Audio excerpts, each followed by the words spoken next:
Another video, another day. I have cut the factory crossmember back out here like I said I was going to do last video.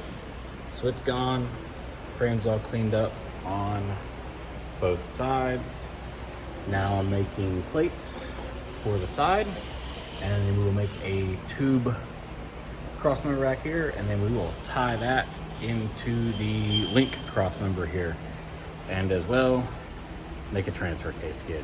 That's today's project. Hopefully we can get done today. Let's see. Got some 3/16 5x5 plates cut up, clamped in place.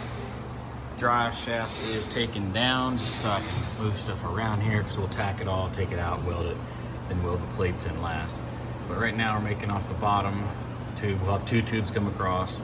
Bottom tube's gonna come out up about a 45. We'll even that out at 45. Come down a 45, and then over into that plate. And the top one will come straight across for the most part. It'll have to have a little bend coming up, and then a little bend coming down. And then we'll weld the two tubes together. We'll have a pass through here for an exhaust, a pass through here for an exhaust, and we'll gusset it or something. Hadn't quite figured out yet, but got the tube loaded up right now in the tube bender. End of it's, sneak that just a little bit more, but there it is. Take some tension off of it, put some tension on it. We're right at 0. Everything's tight, everything's good. Press the old button. Take it up to 45. Luckily, I believe with this 1.5 inches, it's one push and no reset. So, go to 45. Then we have to let off our slack button here. These electric ones are a little finicky. So we are, what is that? About 3-4 degrees. So what we have to do is go past 45, 3-4 degrees. Back it off, boom, 45.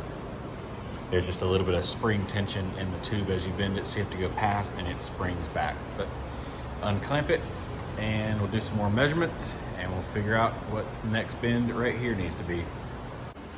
All right, fast forward after all these bends, they're all 45s. Frame rail to frame rail is 43 3/8. Measure from there, straight across. 43 3/8. Have this like loosely clamped in here because it's a perfect vise for a tube.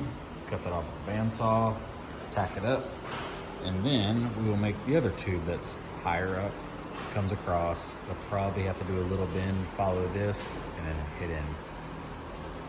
We cut this off, we'll tack it in, and show you what I'm talking about. All right, call it heavy tacked in. There you go. More of a loop on this side because the exhaust has to come down around and then dive through here. The factory one kind of went over the cross member, but there's gonna be room for a beefier one, so it will dive. You can see where the exhaust used to live. It'll come up this way over drive shaft and then into exhaust. All this is getting redone anyways, so don't worry about that. But it is heavy tacked on. Good little beads. Boom, boom. Boom, boom. So now we can cut our spot welds off the corners, take this whole thing down, and we can just make this outside the truck. Plenty of room above it to sneak a little cross member tube in. Alright, so that's cut back out now. Cut the things off. What we're going to do is we're going to come from there, up over, lay right on top of this tube, come out, and then downturn in. The reason we're going to downturn in on this and not come in straight is that way the exhaust has a big hole to go through. Sure, I could do a lot of math, offset it up, you know, the 4.5 inches, or sorry, 3.5 inches up, all that fun stuff. but I'm just gonna lay it out, use the vindicator, lay everything on top, and just do it that way. This thing's really nice for stuff like this, so see if I can do this with one hand. So those tubes are parallel. This, we want to become parallel up here. So we lay it just like that. That gives us our clamp mark, but that will not fit into our bender due to the offset of our little foot there.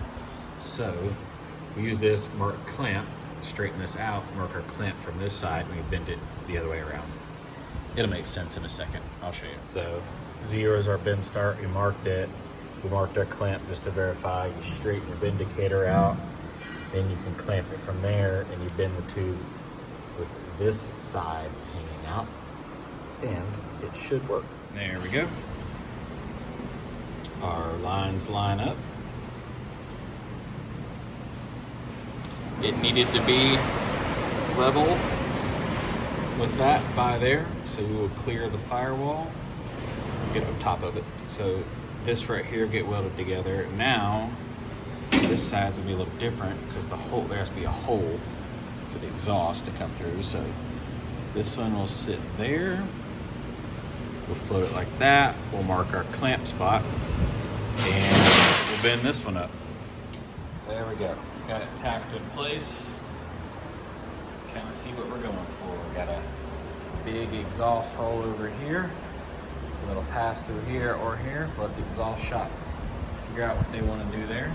But it's tacked together. We throw it up in the truck, make sure everything fits. Should fit. And then we will pull it back out, weld it up fully. Probably do a little gusset or two into that side. Do something cool over here and then here as well. But yeah, it's all glued in now. So I think next is put the drive shaft right here back up, and then we'll start working on our brace pieces that come from there to there and roughly there to there. Got to figure out how to make it all disconnect and stuff. I think we can weld it solid to this tube and then have the disconnect there and there and there. I'm thinking that's just gonna be the better way. Or we can make them disconnect both and it's like the whole skid assembly falls. Yeah, I think that's the better bet. We'll make the whole skid assembly so it'll be attached there with bolts, there with bolts, there with bolts, and there with bolts. Just gotta figure out how I'm gonna do that. All right, getting toward the end of this video. Drive shaft's back in. We have a plan how to do the skid plate now. Sat here and thought about it for a little bit. Talked to Trey on the phone. I think what we're gonna do is make it a DOM, essentially look like a big H with a couple braces into it. And it will bolt to the third link cross member and the new frame support, I guess you could call it. So that whole skid can just come down. It will protect the transfer case because again, it's a skid. It will run under the drive shaft right here, pinion and drive shaft and everything. So it'll protect that. And it'll be essentially flat bottomed right here. So if he hits something off his link, he slides, it slides into the skid, and then slides into other stuff in the back. So, yeah, getting there. It's getting there. That crossmember turned out really good. I really like it. There's tons of room to run the exhaust. It's super strong, gusseted up, all the stuff. So, thanks for watching. 100 series solid axle swap. One more thing done.